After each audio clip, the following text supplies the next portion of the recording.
할렐루야. 우리 함께 하십시다. 이 모든 날 마지막에 아들로 말씀하신 하나님, 하나님의 말씀 신약 성경 히브리서는 유대교에서 개종한 그리스도인들을 염두에 두고 기록되었습니다. 유대교가 주류인 유대 사회 속에 젖어 살던 사람들이 전도자들을 만나 복음을 듣고 그리스도인이 되었습니다. 유대교에서 기독교인으로 개종된 겁니다. 자연히 이들에게는 유대 사회의 핍박과 방해 그리고 온갖 멸시가 뒤따라왔습니다. 그런가 하면은 자기 자신들도 모르는 후에 오랫동안 젖어 있던 그 유대인의 생각, 간섭, 문화 이런 것들이 받아들인 복음과 충돌되는 것을 보면서 내적인 신앙의 갈등을 많이 느꼈습니다. 우리가 복음을 받고 신앙생활을 처음 시작하면서 일어나는 그런 갈등들이 유대인들에게 많았습니다. 그러다 보니까 오늘 히브리서 말씀 전체에 보면은 말씀을 듣는데도 둔하게 듣는 이들이 있다 그랬어요. 5장 11절에 그랬습니다. 그러니까 말씀을 듣고도 뭔 말인지 이해를 하지 못하는 겁니다. 그런가 하면은 신앙생활 자체를 게을리게 하는 자들도 있었습니다. 6장 12절 말씀입니다. 그래서 자연히 모이기를 피하는 어떤 사람들의 미혹에 넘어가서 받아들인 복음신앙 자체가 흔들리는 데까지 나간 것입니다. 하나님은 이런 유대 그리스도인들에게 사도를 통해서 구약 성경의 예언의 말씀을 가지고 예수 그리스도가 구주 되신가, 참 대사장 되심을 증거하면서 예수 그리스도의 신앙 안에서 흔들리지 말 것을 권면하고 있습니다. 그 서신이 히브리서입니다. 그래서 히브리서 13장 22절 마지막에 보면은 내가 너희를 권하노니 권면의 말을 용납하라. 내가 간단히 너희에게 썼느니라. 흔들리는 신앙 속에 있는 사람들로 하여금 그리스도의 신앙 안에서 흔들리지 말 것을 권면한 것이 히브리서입니다. 그래서 히브리서의 말씀을 읽으면은, 이 말씀을 묵상하고 깊이 생각하면은 흔들리는 신앙이 바로잡히게 됩니다. 그리고 잡다한 다른 생각을 가지고 신앙에 손해보는 사람들이 오직 한 분 그리스도께, 그리스도가 우리를 위해서 무엇을 해놓으셨는가 하는 것을 발견하고 그 안에서 참 힘을 얻게 될 줄 믿습니다. 많은 사람들이 신앙을 오해합니다. 내가 하나님을 위해서 뭘 할 수 있을까? 뭘 해야 될까? 이걸 신앙이라고 생각합니다. 여러분과 내가 하나님을 위해서 뭘 할 수 있는 것도 없고 할 수도 없습니다. 성경은 뭘 이야기하느냐? 예수 그리스도는 뭘 이야기하느냐 하면은 하나님이 그리스도를 통해서 우리를 위하여 뭘 하셨는가? 이걸 기록해 놓은 겁니다. 그걸 받아들일 때 구원의 복음이 이루어지는 겁니다. 그런데 종교는 뭐냐면 내가 자꾸 뭘 하려고 하는 겁니다. 그게 뜻대로 안 되니까 그걸 다른 사람과 비교해서 내 믿음이 왜 이래? 나는 구원 못 받았는가 보다 하고 자꾸 흔들리는 겁니다. 그래서 히브리서 기자를 통해서 하나님께서는 하나님이 우리를 위하여 뭘 해놓으셨는가? 거기에 집중하라는 겁니다. 오늘 그 축복을 찾아 누리기를 주의 이름으로 축복합니다. 그래서 히브리서 3장 1절에 보니까 우리의 믿는 도리의 사도시며 대제사장이신 예수를 깊이 생각하라 그랬습니다. 그런가 하면 히브리서 1장 14절에는 우리가 시작할 때에 확신한 것을 끝까지 견고히 잡고 있으면 그리스도와 함께 참여하는 자가 되리라 하셨습니다. 어떤 상황이나 여건에도 흔들리지 말고 예수 그리스도를 깊이 생각하며 그 이름을 의지할 때 모든 것을 바꾸시는 하나님의 역사를 보게 될 것을 증언하고 있습니다. 히브리서는 성경을 통하여 모든 율법과 예언을 성취하신 그리스도에 대한 신앙을 굳게 만들어줍니다. 자, 그러면 우리가 깊이 생각하고 붙들어야 할 예수 그리스도, 그분은 누구이십니까? 오늘 1장 2절에 이렇게 말했습니다. 옛적의 선지자들을 통하여 여러 부분과 여러 모양으로 우리 조상들에게 말씀하신 하나님이 2절입니다. 이 모든 날 마지막에는 아들을 통하여 우리에게 말씀하셨으니. 옛적이 언제냐면은 옛적은 구약시대를 말합니다. 옛적은 예수 그리스도가 오시기 전을 말합니다. 말씀이신 그리스도께서 우리에게 나타나시기 전의 옛적입니다. 이 옛적에는 하나님께서 여러 부분과 여러 모양으로 말씀하셨다 그랬습니다. 하나님이 자신을 나타내시는 방법을 보고 우리는 계시의 말씀이라 그럽니다. 하나님께서는 옛적에는 여러 모양과 여러 부분으로 말씀하셨는데 구약시대에는 두 가지 방법으로 말씀했습니다. 첫 번째는 피조물로 말씀하셨습니다. 흔히 말하는 자연세계와 그 자연세계 안에서 일어나는 초자연적인 사건과 역사를 통해서 하나님의 뜻을 나타냈습니다. 우리가 이걸 일반계시 또는 간접계시 그럽니다. 하나님이 피조물과 사건들을 통해서 간접적으로 당신을 나타내셨다 하는 겁니다. 그래서 사람들이 예를 들면은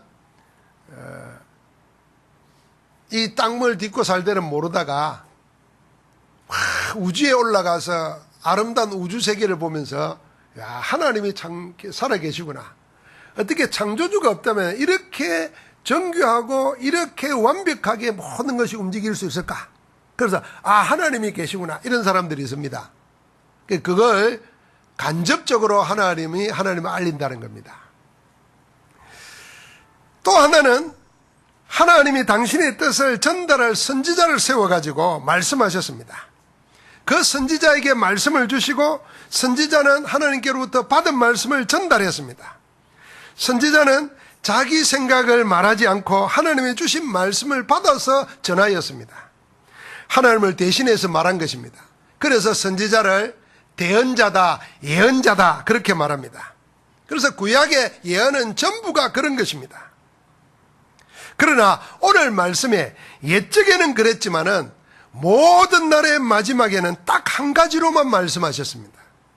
이 모든 날 마지막에는 아들로 말씀하셨으니 하나님은 그 외아들을 보내셔서 그 아들 예수 그리스도를 통하여 친히 말씀하신 것입니다.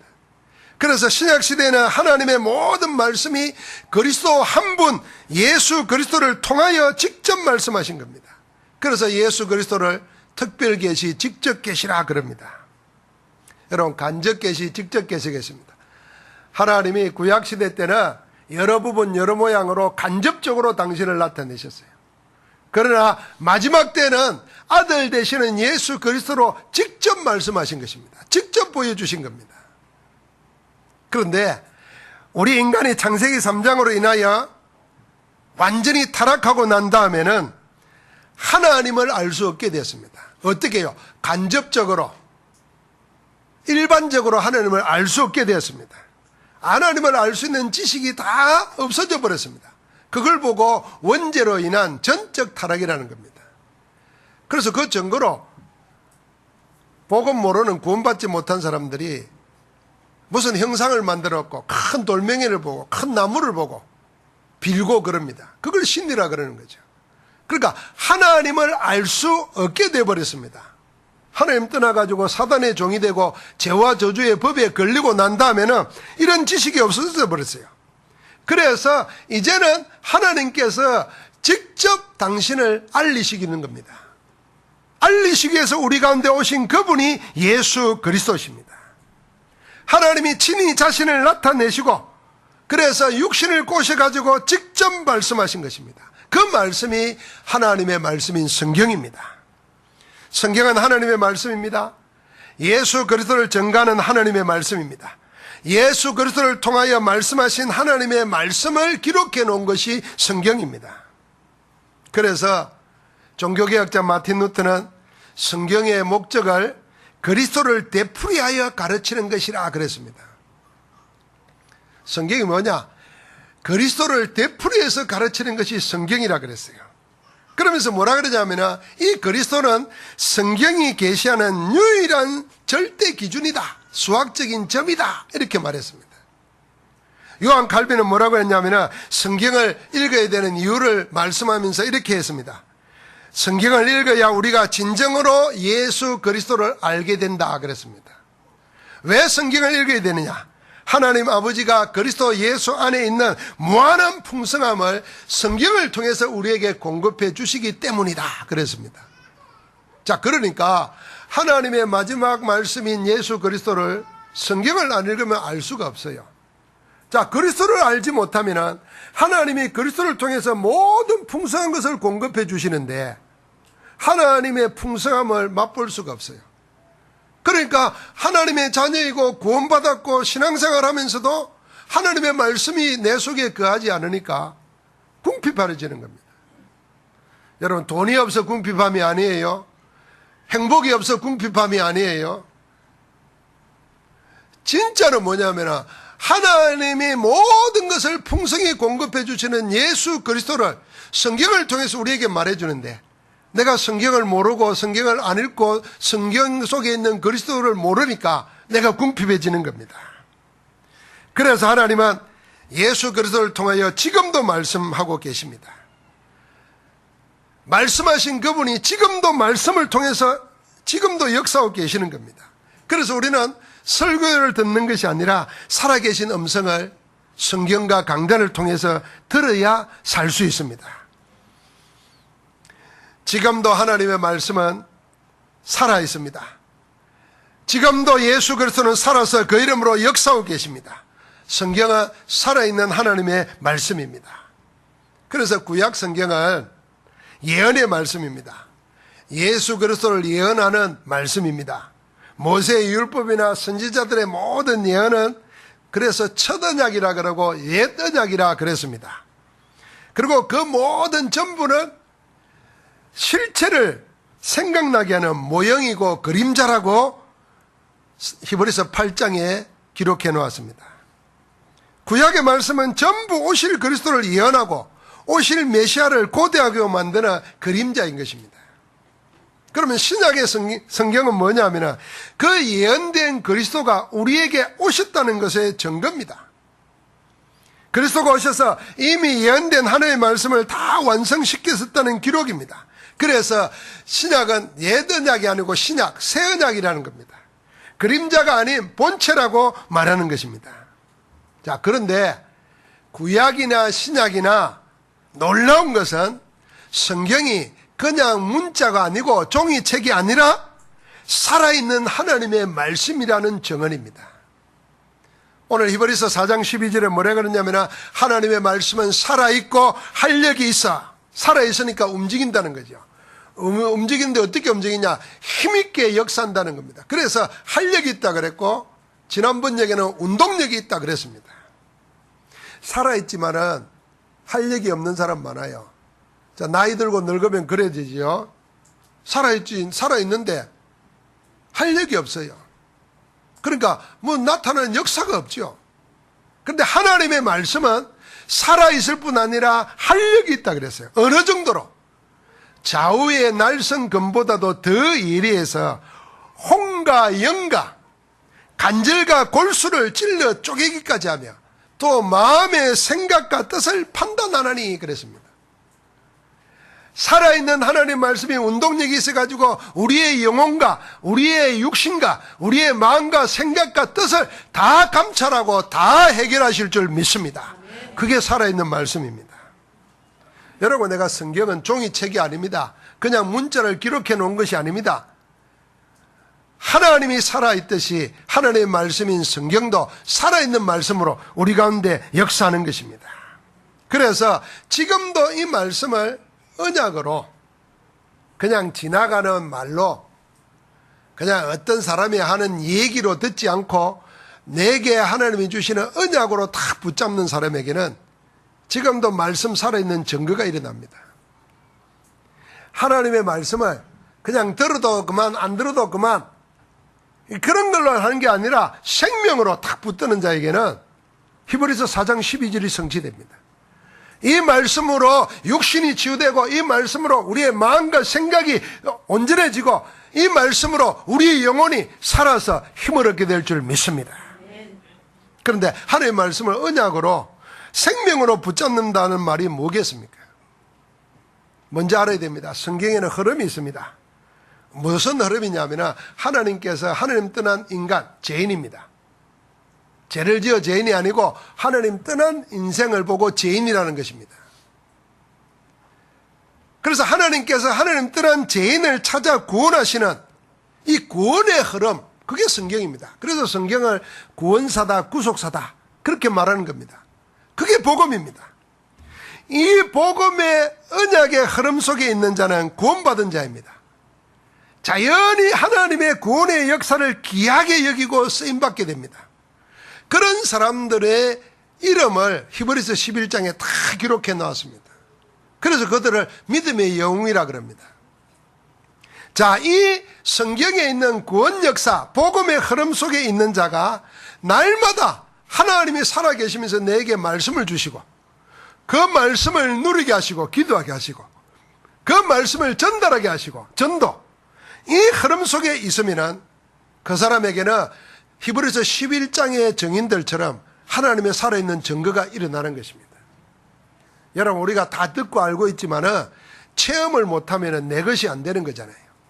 그러니까 여러분, 내가 신앙생활하면서 제일 먼저 체험해야 될 게 뭐냐면 하나님의 말씀을 내가 듣고 읽고 하는데 그 말씀이 살아서 내 양식이 되고 내 생명이 되고 나를 움직이는 파워가 되어야 되는 거예요.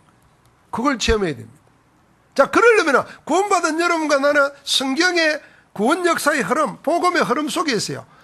오늘 어디 속에요? 오늘 하나님은 그 말씀을 내게 주십니다. 오늘 나에게 증거 주시기를 원하십니다. 기도. 그걸 전달하기를 원하십니다. 전도.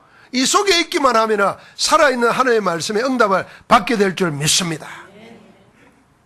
그래서 그런 전도 제자들이 가는 곳마다는 하나님이 살아계시고 그리스도께서 함께하는 증거들이 일어납니다. 마가복음 16장 15절부터 20절에 보니까 주님이 성천하시기 직전에 제자들에게 말했어요. 너희는 가서 만민에게 이 복음을 전폐라.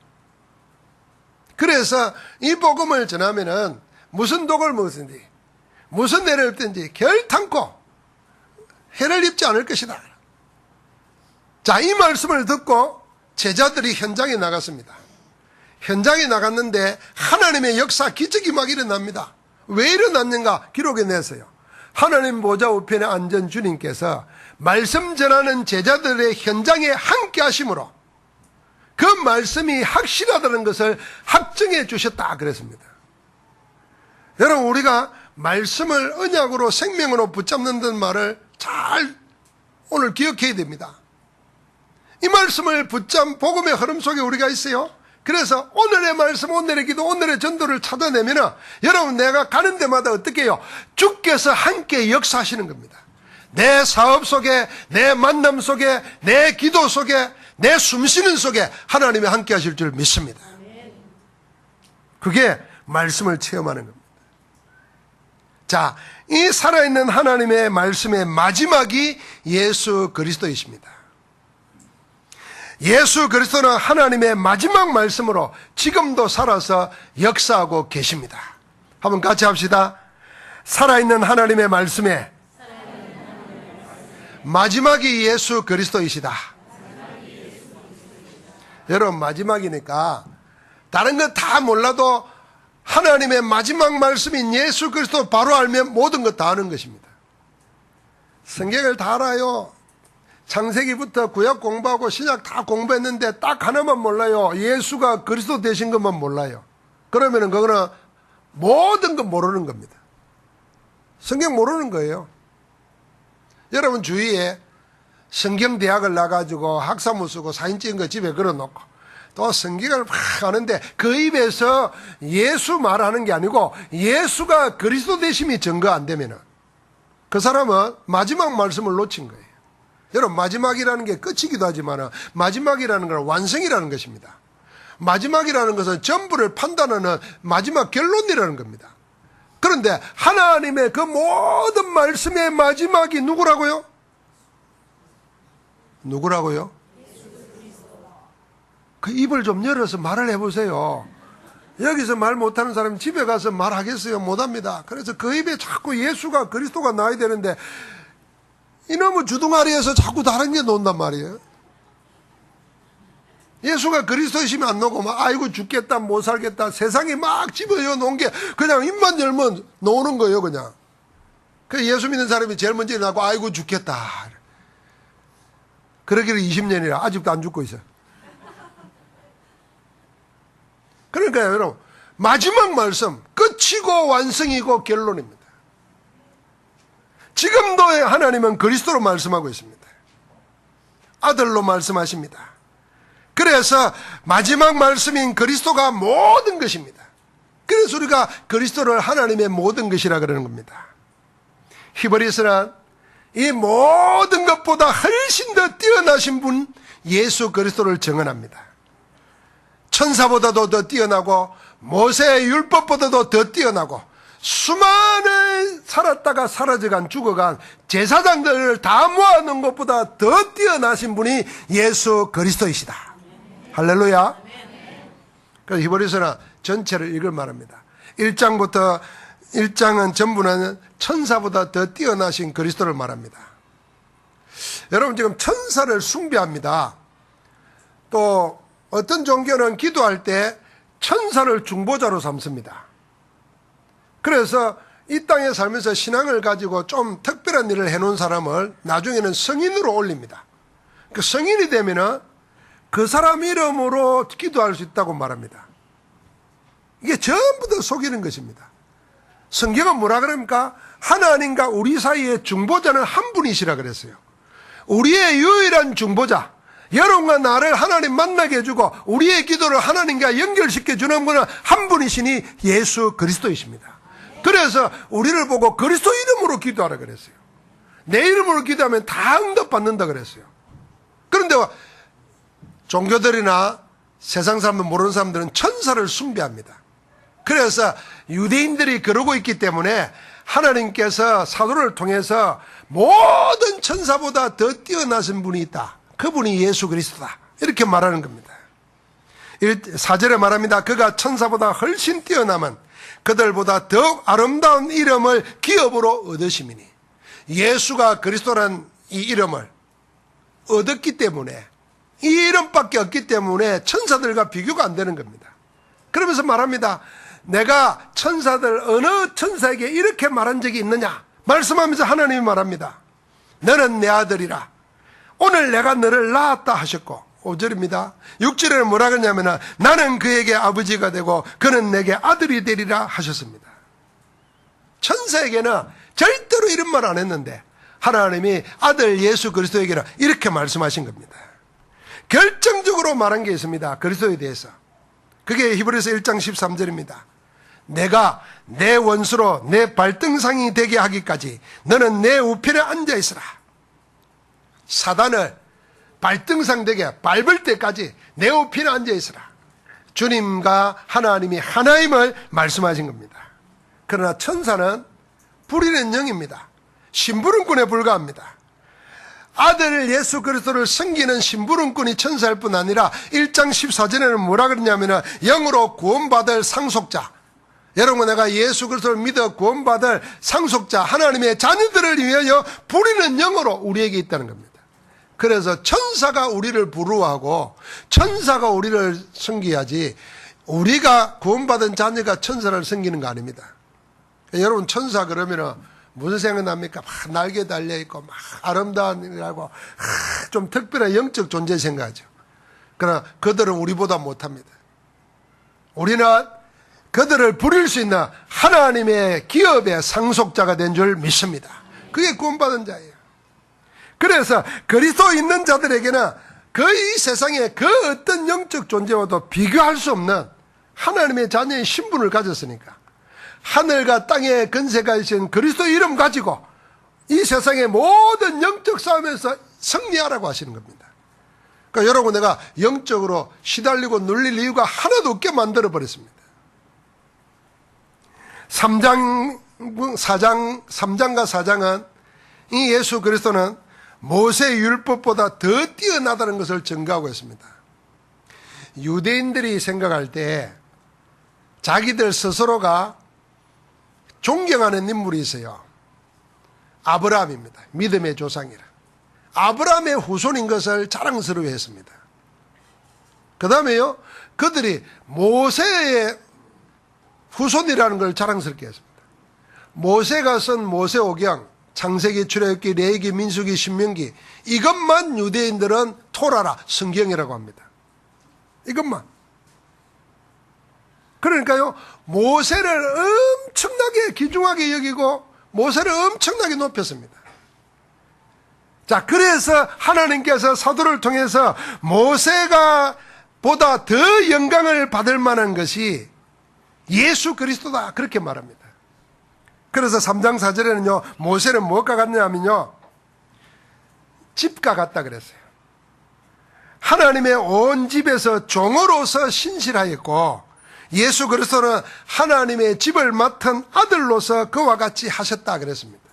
하나님의 집에 모세는 종이지만은 예수 그리스도는 아들이라는 것입니다. 누가 더 높으지요? 비교할 수가 없다는 겁니다.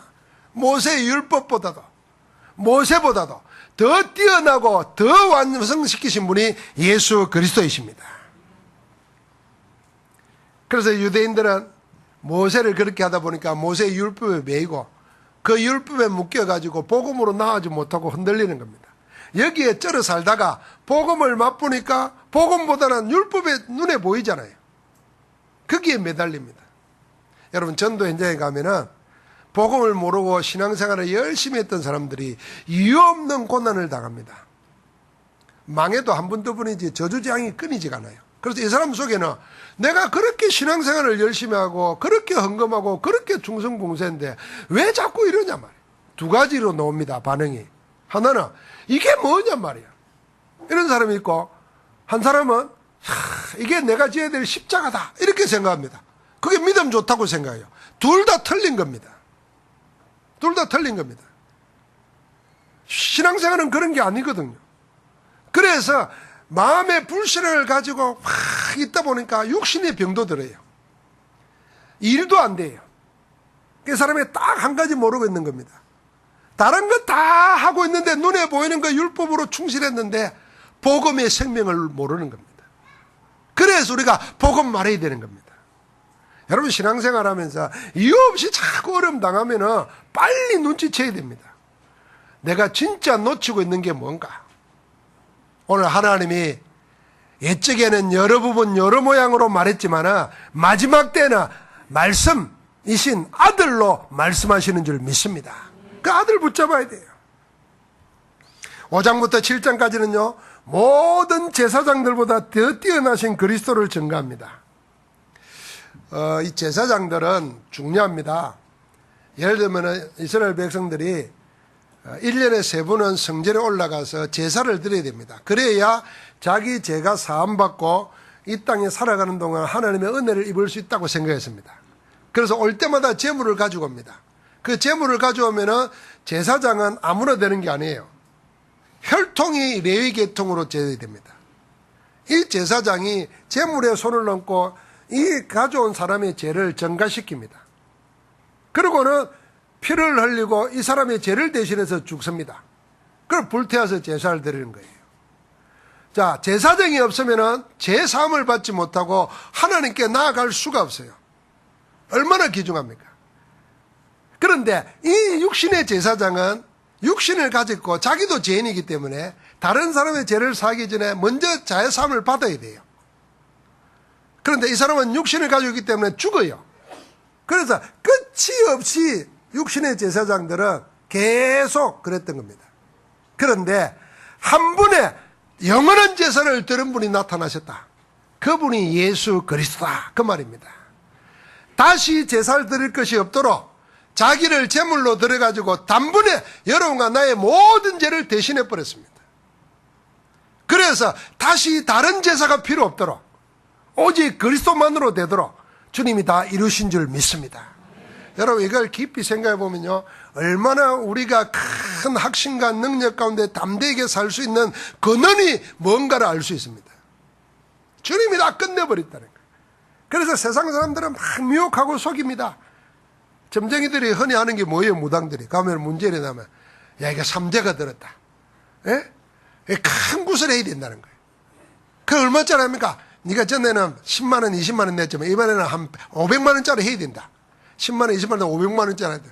그러면 이걸 다 한다 그러면. 그러면 또 몇 달 괜찮아요? 다음에 올 때는 더 큰 재앙이 옵니다. 그러면 똑같은 말입니다. 더 큰 신을 모셔야 된다는 거예요. 신이 끝이 없어요, 귀신들이. 그래가지고 완전 망하도록 만들어버리는 겁니다. 여러분과 나에게는 그리스도는 뭐요? 다른 제사가 필요 없도록 단번에 영원히 끝낸 줄 믿습니다. 마귀를 밀어버렸어요. 죄와 사망의 법, 운명에서 해방시켜버렸어요. 그래서 마귀와 이 세상의 죄와 사망이 다시는 우리를 얽어매지 못하도록 성령으로 우리와 함께 하세요. 그래서 여러분과 나는 빛입니다. 자, 이제 추석이 가까워서요. 제사 지낸다, 뭐 지낸다. 여러분 성묘 가세요. 성묘 가서 거기 가서 뭐 할 겁니까? 할아버지 제가 왔습니다. 이럴 겁니까? 그 할아버지가 있습니까? 전부 다 여러분 속이는 겁니다. 부모들이, 조상들이 속이는 게 아니라 영적으로 무지하기 때문에 속이는 사단에게 속아가지고 오랫동안, 그게 5,000년 역사예요, 우리나라. 5,000년 역사예요. 그래서 당하는 저주재앙이 뭔지도 몰라요. 여기에 다시는 다른 것이 필요 없도록 주님이 단번에 영원한 제사를 드려서 승리하신 줄 믿습니다. 그래서 이번에서 7장 27절 28절에 뭐라 그랬냐면 예수 그리스도가 대제사장 되신 것의 결정판입니다. 우리는 날마다 제사 드리는 것 같이 할 필요가 없으니 이는 그가 단번에 자기를 들여 이루셨습니다. 율법은 약점을 가진 사람들을 제사장으로 세웠거니와 율법 위에 하신 맹세의 말씀은 영원히 온전하게 대신 아들을 세우셨느니라. 아들 예수 그리스도로 영원한 제사를 드리시고 승리하신 줄 믿습니다. 이 제사장 되시는 예수 그리스도가 육체를 가지고 우리 가운데 계실 때에 히브리서 5장 7절에 뭐라 그러냐면 우리를 죽음에서 능히 구원하실 이에게 여러분과 나를 위하여 심한 통곡과 눈물로 간구와 소원을 올렸다 그랬습니다. 여러분과 나를 위해서 심한 통곡과 눈물로 간구와 소원을 올렸고 그 간구를 하나님은 들어주셨다고 그랬습니다. 그래서 주님께서는 모든 문제를 해결하시고 지금도 그 이름으로 기도하는 자에게 하나님이 그 이름의 기도를 받으시는 줄 믿습니다. 여러분, 내 이름을 걸고 기도하라 그러면 여러분과 내 이름 걸고 기도해서 받아낼 게 뭐 있겠어요? 여러분 이름 걸어봐야 은행 가서 돈 한 푼도 못 받아내. 신용불량이 걸려. 은행에 가서 새마을금고 가서도 100원도 못 받아내는 우리 이름으로 뭘 찾아내겠어요, 하나님 앞에서. 그래서 하나님이 모든 것을 그리스도에게 다 주시고 그리스도 이름은 우리에게 주신 것입니다. 그게 천국 열쇠를 내게 주리니 그 말입니다. 여러분, 내가 가진 그리스도 이름은 천국의 마스터 키인 줄 믿습니다. 그 이름으로 기도하라 그랬어요. 그래서 여러분, 내가 어렵고 힘든 일, 고달픈 일 생길 때 기도 안 되고 원망 불평 나오고 한숨 나오고 불신앙 나오면요 속고 있다는 거 알아야 됩니다. 그래서 스스로 속지 말아야 됩니다. 속이는 사단에게도 속지 말아야 됩니다. 내가 가지고 있는 다른 것에 속지 말아야 됩니다. 모든 것 위에 더 뛰어나신 그리스도, 그분이 지금 성령으로 여러분과 내 안에서 역사하고 계시는 줄 믿습니다. 그래서 히브리서 13장 8절에 보니까 한번 같이 합시다. 예수 그리스도는 어제나 오늘이나 영원토록 동일하시다.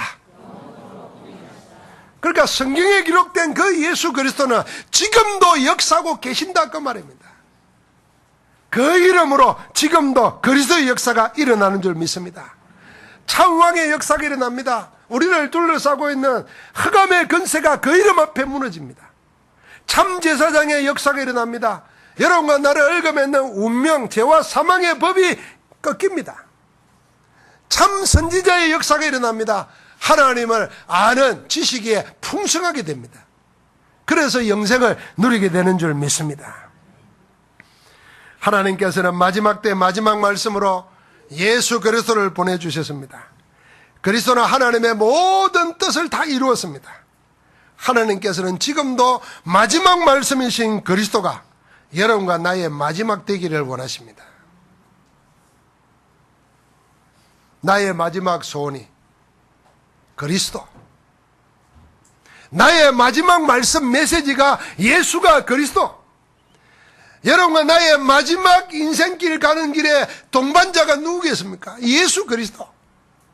그 그리스도 있는 자는 마지막 죽음을 맞이할 때도 소망을 가지고 맞이했어요. 그래서 스데반은 천사처럼 얼굴이 되어서 가지고 죽이는 자들을 용서하면서 하나의 문이 열리고 주님이 보좌 우편에 서서 맞이하는 것을 보며 죽었어요. 그러니까 그 얼굴이 천사의 얼굴. 여러분, 우리 모두 다 그렇게 마지막이 되기를 바랍니다. 그래, 여러분 인생의 마지막 동반자가 여러분 남편, 아내, 자식이 아닙니다. 여러분 먼저 죽으면 그 사람 재혼할지 몰라요. 재혼하고 가는 것도 좋아요. 마지막 인생의 동반자는 유일합니다. 누구요? 예수 그리스도. 그래서 저는 늘 기도합니다. 내 마지막 메시지가 뭐냐? 예수가 그리스도다. 이 말하고 죽게 하옵소서.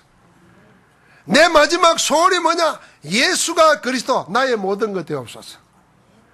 내 인생의 마지막 가는 길 누가 동행해 주겠나? 아마 내 혼자 죽을 수도 있어요. 그렇잖아요.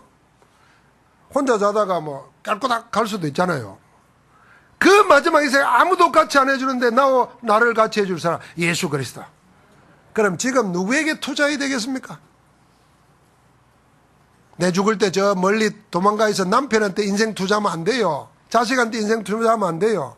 그냥 사랑하면 돼요. 있어주면 고맙고 없으면 그 원래 그런 거고 이렇게 생각하면 돼요.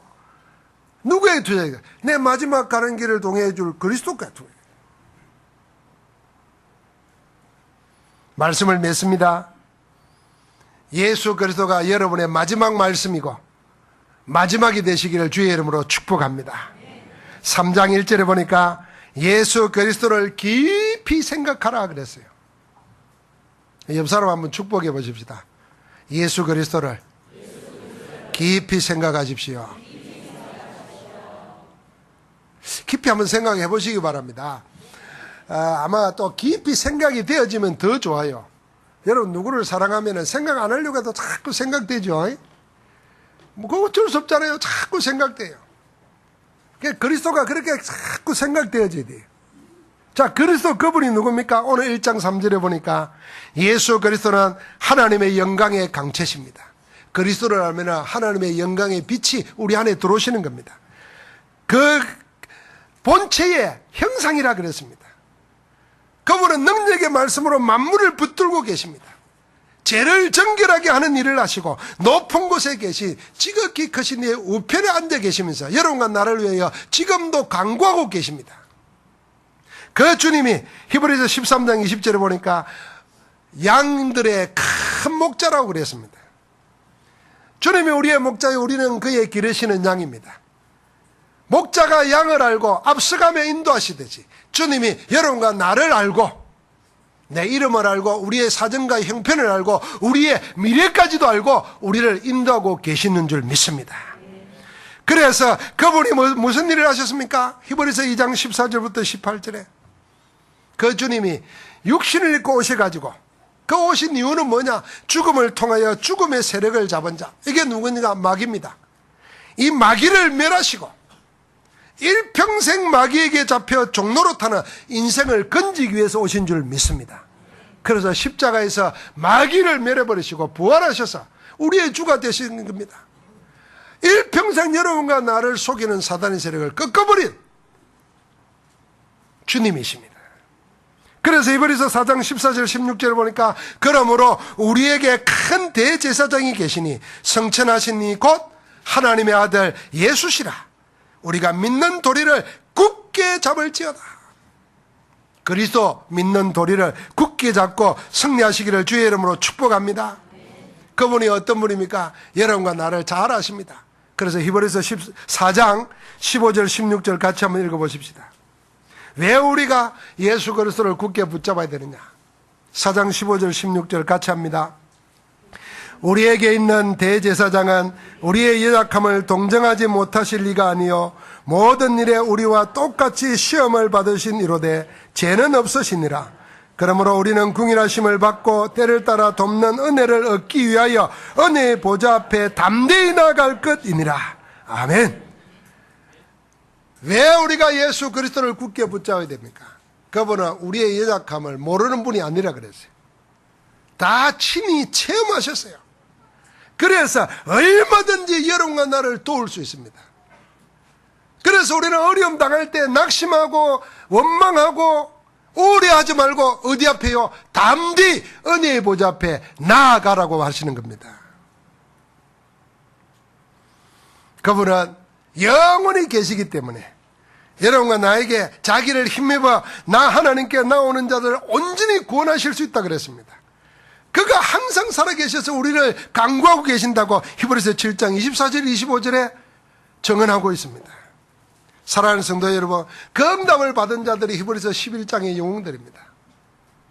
오늘 여러분과 나에게 믿음의 장을 다 설명해 놓고 히브리서 12장 1절부터 3절까지 이렇게 말합니다. 이러므로 우리에게 구름같이 둘러싼 허다한 정인들이 있으니 모든 무거운 것과 얼매기 쉬운 죄를 벗어버리고 인내로서 우리 앞에 당한 경주를 경주하며 믿음의 주요 또 온전케 하시는 예수를 바라보자. 그런 그 앞에 있는 기쁨을 위하여 십자가를 참으사 부끄러움을 개치 아니하시더니 하나님 보좌 우편에 앉으셨느니라. 자, 그래서 우리도 너희가 피곤하여 낙심하지 않기 위하여 죄인들이 이같이 자기에게 거역하신 일을 참으신 일을 생각하라. 사랑하는 성도 여러분, 오직 믿음의 주요 온전케 하시는 예수 그리스도 바라보고 큰 응답 받기를 주의 이름으로 축복합니다. 제가 주보에 보면은 설교 원고를 적어놨는데 마지막 결론에는 히브리서에 있는 성경 구절만 기록해 놨습니다. 앞에 있는 마지막 말씀인 그리스도 언약을 붙잡고 어떻게 해야 될 건가 하는 묵상을 쭉 적어보시기 바랍니다. 첫 번째는 그 예수 그리스도가 누구며 뭘 하셨는가 합니다. 그래서 우리가 그 앞에 담대히 나갈 기도를 건면하고 있습니다. 그럴 때 우리에게 어떤 증거가 오느냐 하는 것이 세 번째입니다. 자, 이 언약을 붙잡고 마지막으로 히브리서를 통해서 하나님이 우리를 축복하십니다. 그게 히브리서 13장 20절 21절입니다. 양들의 큰 목자이신 우리 주 예수를 영원한 언약의 피로 죽은 자 가운데서 이끌어내신 평강의 하나님이 모든 선한 일에 너희를 온전하게 하사 자기의 뜻을 행하게 하시고 그 앞에 절구한 것을 예수 그리스도로 말미암아 우리 가운데서 이루시기를 원하노라. 아멘. 이 말씀으로 여러분과 나를 축복하기를 주의 이름으로 축원합니다. 예수 그리스도께서 우리 안에서 하나님의 온전한 뜻을 이루실 줄 믿습니다. 하나님 감사합니다. 마지막 때에 말씀으로 우리에게 아들로 말씀하신 하나님을 찬양합니다. 마지막 말씀인 예수 그리스도를 깊이 생각하고 오직 그리스도만을 바라보다가 그리스도 안에서 모든 것을 온전케 하시는 하나님의 은혜와 축복을 받아 누리는 정인으로 서게 하여 주옵소서. 예수 그리스도 이름으로 기도하옵나이다. 아멘.